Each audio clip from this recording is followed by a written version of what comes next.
are assembled, my friends, to consider founding in this city a museum of art, a repository of the production of artists of every class, which shall be in some measure worthy of this great metropolis and of the wide empire of which New York is the commercial center.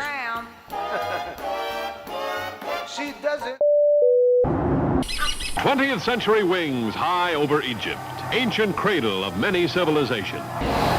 Here is the new, and here is the old in dramatic contrast. The mummy looks like a person with gold skin wearing jewelry.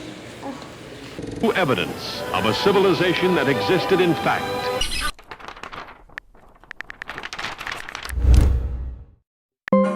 Why don't you join me in our Egyptian gallery explorers? The Valley of the Tombs of the Kings. One of the most sensational discoveries in the history of archaeology was made here in 1922. This building is called the Temple of Dendur.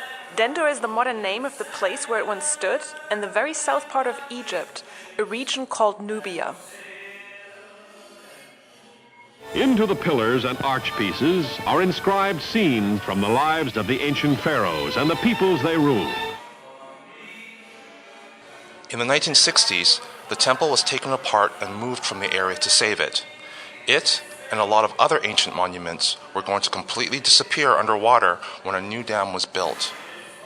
Lots of countries helped to rescue these monuments, and as a thank you, Egypt gave this small temple as a gift to the United States.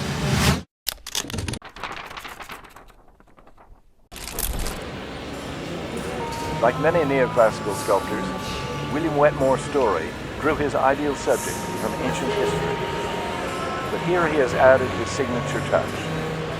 He stated, as quoted by curator Berthold, What is left undone is as necessary to a true work of art as what is done.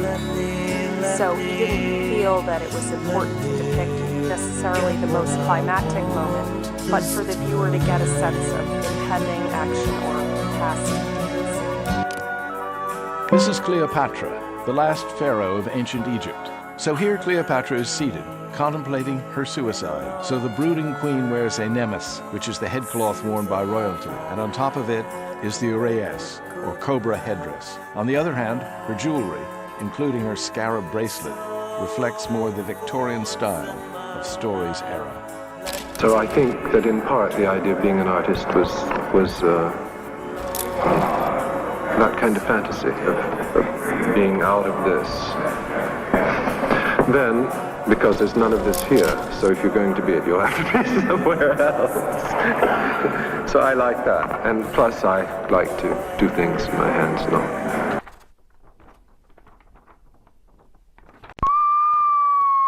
The 23.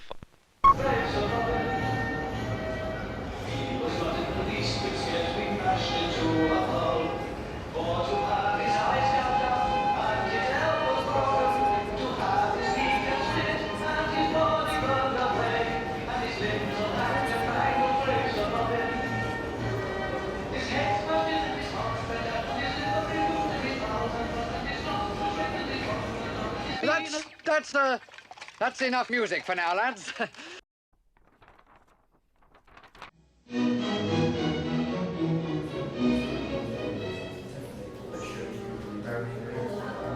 Here is the same material, treated very differently by the European artists. Listeners, he represents foot, which symbolizes the church, Christ, and the promise of immortality. It also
leisure and extravaganza.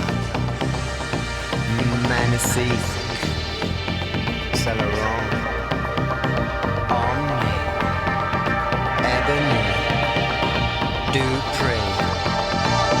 In my black tights, just throwing shade, doing the stance that some queen made.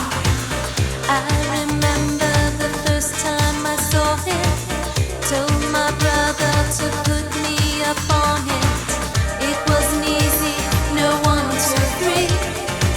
Took a long time to learn to feel free, but here I am, voguing pretty in some club deep in the city.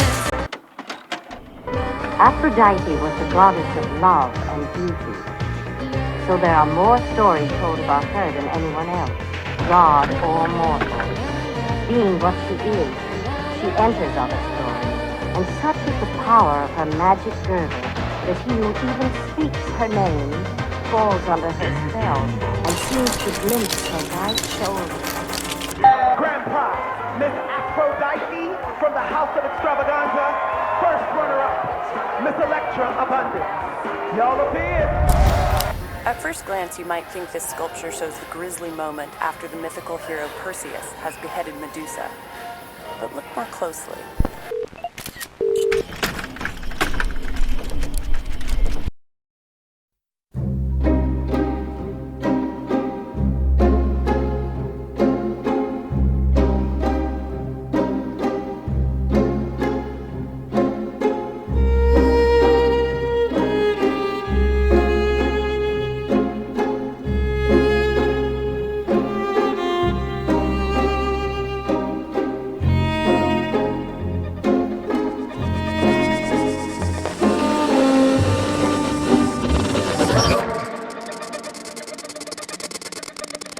Tombs of the King.